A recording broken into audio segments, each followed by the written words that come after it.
Hey everybody, another T49 match, and once again I've been stuck on a map I don't know how to scout on. Now Westfield has been changed up a little. Nothing too major, but the town has been expanded a little on the sort of E3 and C5 sectors. The southeast corner's been changed up a bit. There's now like a little hill with plenty of forestation on it down in K9-ish. It's still more or less useless though. It's a bit more fluid than it used to be, and south can come into play a little bit more, but it's still really not a viable position. You really only need one or two people there. So with that in mind, and also being bad at lights, I decided to just push straight up the side of the main hill in front of me and see if I can either spot the enemy mediums who are dumb enough to go across to the south from here, or if I can actually proxy light some of the mediums that come into the south side of town. Again, I've got HE loaded. You may actually notice I've increased my HE loadout from 6 rounds to 12, making it the majority round in the tank. It turns out that it is actually a lot more useful than heat in this thing, and I was just being a giant puppy before by mostly slinging heat.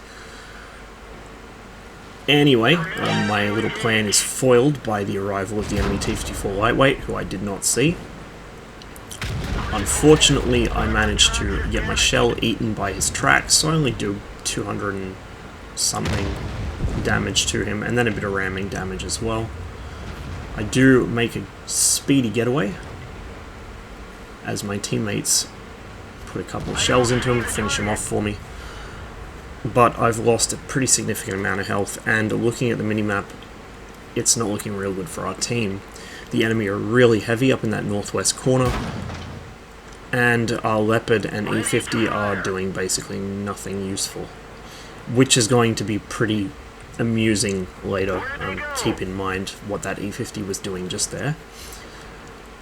Anyway, having been spotted and hit by the Type 61, I decided to just cloak up here and wait. The AMX seems to have lit him, so I want to see if he can relight him, because although the XM81E1 may not be the most accurate gun in the game, it will still hit things at long range if you give it enough time to aim.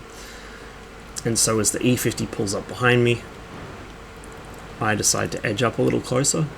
First of all, see if I can spot the guy myself. Second of all, make it just that little bit more likely I hit.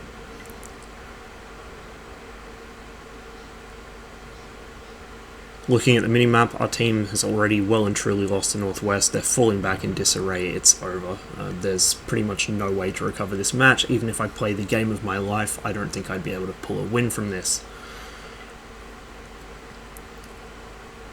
I asked the AMX if he can relight the Type 61.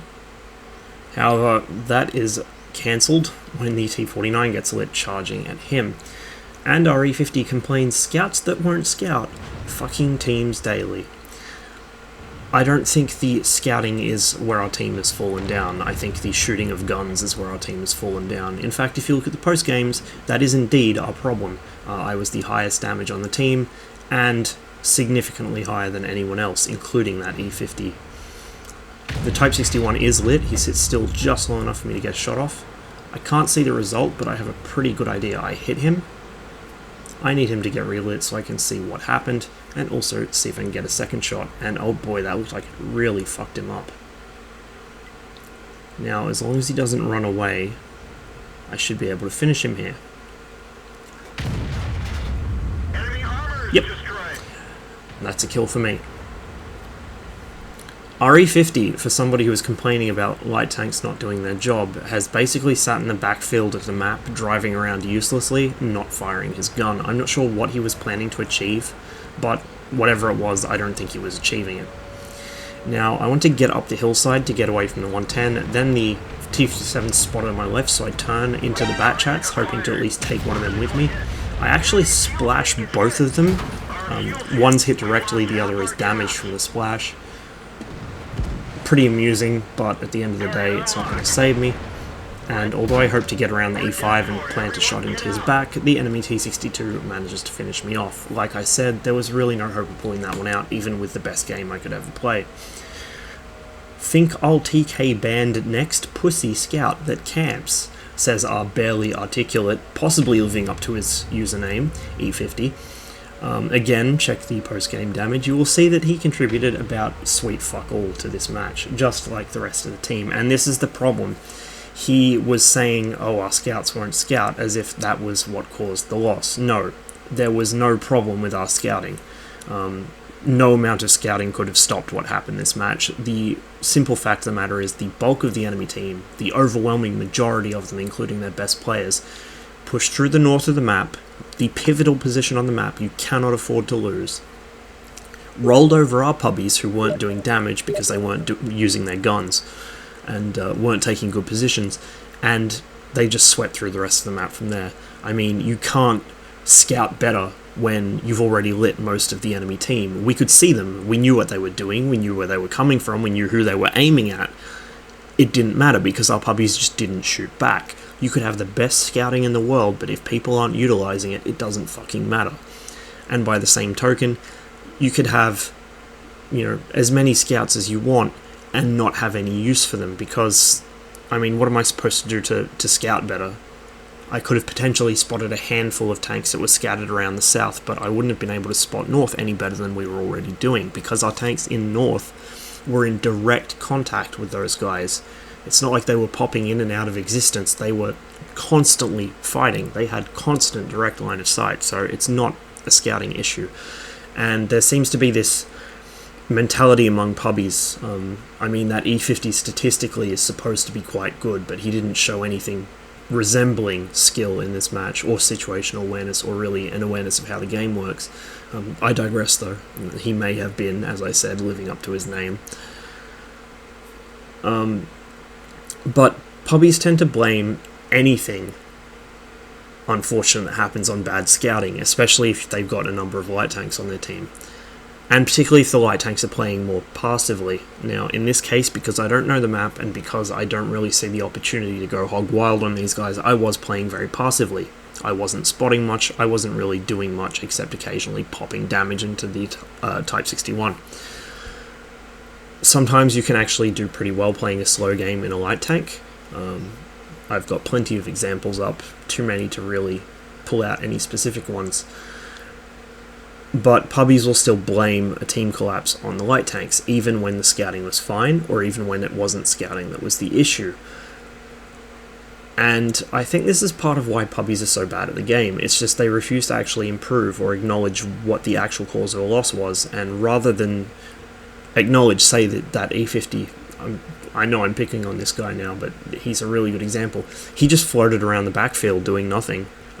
He really didn't even do any damage. The amount of damage he did and the amount of time he was alive, I could have done in about 30 seconds. I could have YOLO'd in an E50 and done more damage than that, and probably survived it for longer than he did. So, this sort of mentality puppies have of blaming tanks that really had nothing to do with what happened. It's part of the reason they never learn to improve. I mean, I will often slag off heavy tanks, or I'll say our mediums were shit, or something like that, and usually when I say it, it's for a reason. If I slag off our heavy tanks, it's because I notice they're losing to tanks they really have no business losing a direct slugging match with. If I slag off our mediums, it's because they either aren't denying the enemy scouting positions, or they just aren't using their mobility, they're trying to be heavy tanks. So I try and at least insult the right group of tank players when I'm laying the blame for a defeat, but like I said, to accuse the light tanks of being the problem in this match is really ridiculous. The guy couldn't see the forest for the trees. It's absurd. It's like looking at a train wreck and trying to point out the individual rivet that was a bit loose. It's just absurd. It's a fucking train wreck. It's on fire and there's body parts everywhere. Who the fuck cares which specific fucking rivet might have been a bit loose? Probably wasn't even the cause of the accident. But in any case, it wasn't really a good demonstration of anything much. I just wanted to put this one out there as a cautionary tale and a bit of a little discussion on pubbies and their blame the lights mentality, and also just because I thought it was funny that I managed to hit 2 bats with 1 shot. Honestly, I'll say it straight up, that's pretty much the main reason I wanted to record this. And it is a thing you can do in this tank. The T49 has the same splash, roughly, as the E100, and from memory, that is also about the same as the Batchat 155. So, I mean, you're running around in a light tank with as much splash on its HE rounds as a Tier 10 French Arty. You can obviously imagine the kinds of fun you'll have with that. You can use it to damage tanks that you can't actually directly see if they're just around a corner or something.